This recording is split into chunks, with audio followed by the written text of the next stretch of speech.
Alright, people, let me just. Yep. Okay, guys, welcome back. It's been a while since I've done something again, so I'm back at it. Seen a couple of movies, so I think I'm gonna go through that. And I'll start off with this one movie that I didn't even know about until a few hours before I saw it, actually. Cabin Fever, Prisoner Zero, which is the third movie in the Cabin Fever now trilogy. Um, if you don't know, Cabin Fever was the movie that Eli Roth first made back in, I think it was 2003 or 2, around that era. It was, it's a movie, a horror movie about flesh-eating disease, basically. Kids go into the woods, they end up drinking some bad, or coming in contact with some bad water which has been polluted by, it's been a while since I've seen it, which seems to be the case with a lot of these videos. It's either because a sick person died and decomposed in the water, or it's a virus. I'm not, which already was there. I'm not quite sure.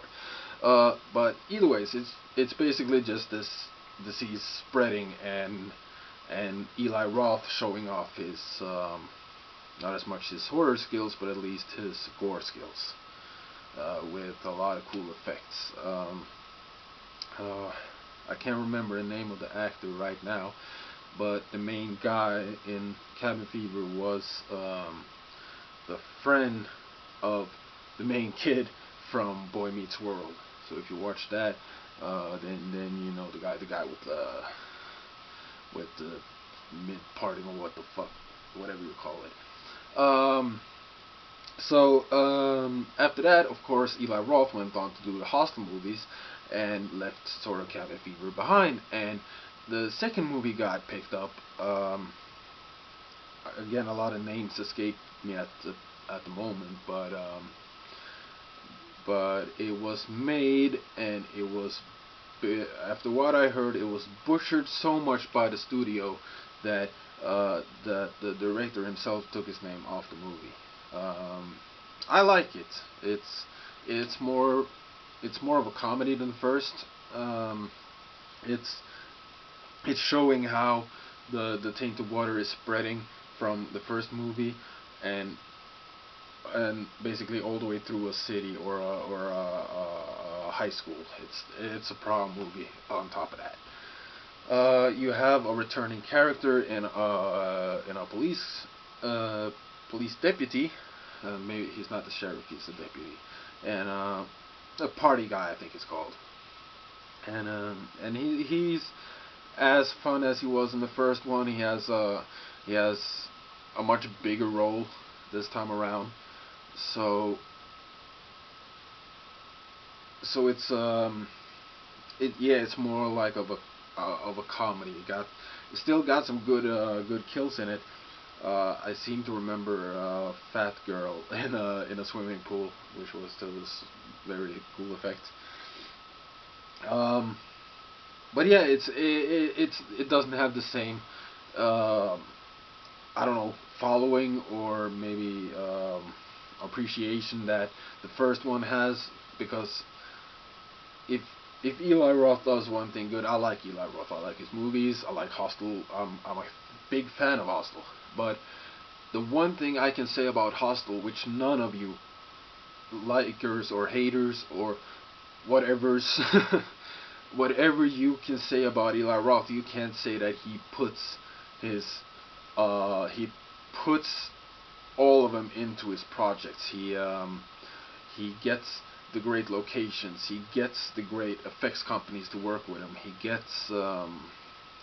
He makes sure that stuff looks authentic. Whatever you want to say about the Hostel movies, he found that great. What other horror movie director would go and find that prime location in the middle of fucking Europe somewhere and center his movie around it? Like, I really want to go to that city and I'm guessing I'm not the only one who's thought about it or done that. So he's done a lot of good for the cities he actually makes his movies in. He gets greeted in Iceland by fucking politicians and big ups who are so glad that he chose to film on Iceland. So he, if not anything, he's a respected location scouter and at least approver. um, and that's something that the second one lacks. It's more of a generic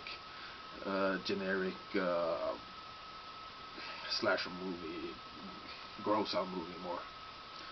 And then we come around to number three, who I will just go right out and say it. I don't remember the. I tried to, and I won't even go and check now just to cheat, but I don't remember the director. I don't know any of the actors' names except for Sean Astin, which was that was the reason I had to check this movie out. First thing I see is like Cabin Fever, Prisoner Zero, and I'm thinking like, well, okay, just another random cash-in sequel. Didn't look like it was in the same realm as the first two, just from never judge a book by its cover and never judge a movie by its poster. But I did, and it just didn't feel. It felt HD'd up, which sometimes I don't like. But then I saw Sean Astin was in it, and just okay, a Cabin Fever movie with Sam from Lord of the Rings. Okay, I'm in. I gotta see that. And okay, spoiler-free review. It's worth checking out. It's better than the second. It's got some good performances in it. Of course, not great. I'll go into more detail on that, but it's got some good effects in it. It's got more of a story than probably any of the movies. It definitely got more ambition than any of the other movies. So if you like any of the first two, if you have any interest in the series, if you like gross out stuff, if you just are into good effects, practical effects, there are some CGI effects that are not as great, but I'm talking about the practical stuff, and the practical was pretty much decent from all I saw. It was actually pretty good at times. So yeah, the story is basically there's been an outbreak in Sean Astin's family of this disease. It's traveled all the way through to the suburbs now, and of course his son dies. His wife, he doesn't know that at the time, but he learned she dies. But Sean Astin's character is unaffected by the virus. He is immune for some reason. So of course he gets locked up by the scientists in Puerto Rico, I think, Dominican Republic, I think it was. He gets locked up there and as prisoner zero. The guy who they can use to experiment and try to find antibodies and make an antivirus or a vaccine or anything to try to solve this thing. The place is run by, of course, this jackass of a motherfucker who, of course, he says his reasoning is he's trying to save the world for all the better publics, but you know the guy is in it for the fame, he's in it for the glory. He's willing to let people die just so he can get the vaccine out and then make money off it. He sees it from the profit side. And he has two assistants, this one Latina girl and one white American girl. And other than that, we also got this story about three brothers, I think. At least two of them were brothers. And one friend, like the stoner friend. They were all stoners, but like the third not brother was the quintessential stoner.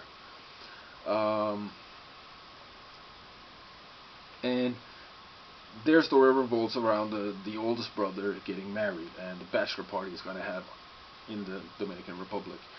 He's having his probably his rehearsal dinner, something like that, and he and his brother, or the brother and his friend,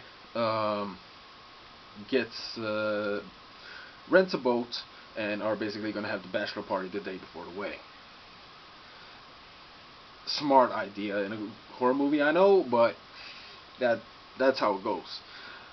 So they charter a boat and go to this island, which is supposed to be, of course, it's not without any people, but ends up being the same island which our scientists find themselves on. It's those three and the other brother's girlfriend. Some sexual stuff ensues. We see some boobs. We have some fun time on a boat. We talk about some smoking. We see some weed. We see, yeah, that's basically it. And they get to this island. Brother number two and or not wedding brother and his girlfriend jumps in the water, goes swimming looking for fish, while the other two sits and get stoned. And when they dive around in the water, they see all this dead, what's the word I'm looking for? Chopped up bits of fish, like dissolved, like you know if you've seen the movies, the virus is there. So they of course are our first victims. We see this girl going through the motions of getting sick, getting the symptoms. The other brother takes a longer time, and basically we end up with a story where they saw the buildings that the scientists used from the boat, but they of course just assumed that they were abandoned. So they're gonna go over there and see what's up, see if there's any people, or at least it'll be something to contact land with. So the two healthy ones goes, and the two sick ones stays. And from there, this movie takes kind of a espionage kind of turn. It's not really a horror movie in that sense. I feel like I'm moving a lot out of frame here, and if I do, I'm sorry. First time with not a new camera, but a new memory card.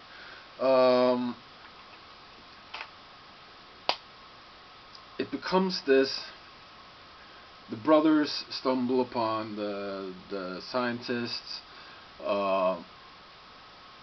and it's a really short, simple thing, because basically what they decide is they have to contain the people,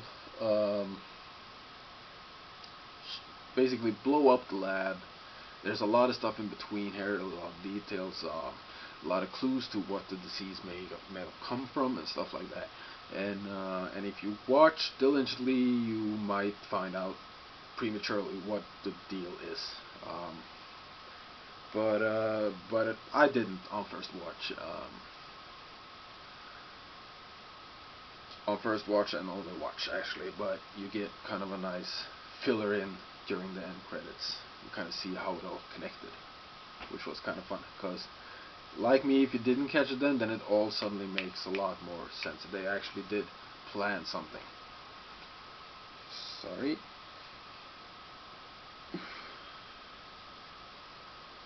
Hallå. Jo. 08 faktisk. Ok. Det sto 1-1 her, men. Ok. Ja, du kan sikkert komme og hente en 02 til hvis du vil, liksom.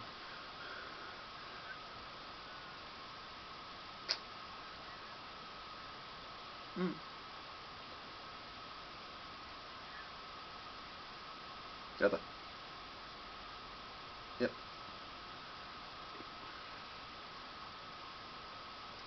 Life of a drug dealer and a movie reviewer.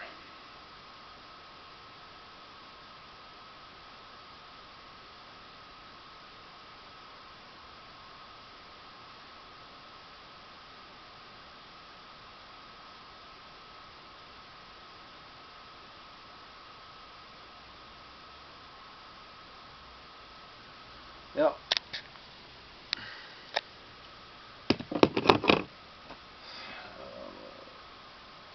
Yeah, I can't. Sorry, I have to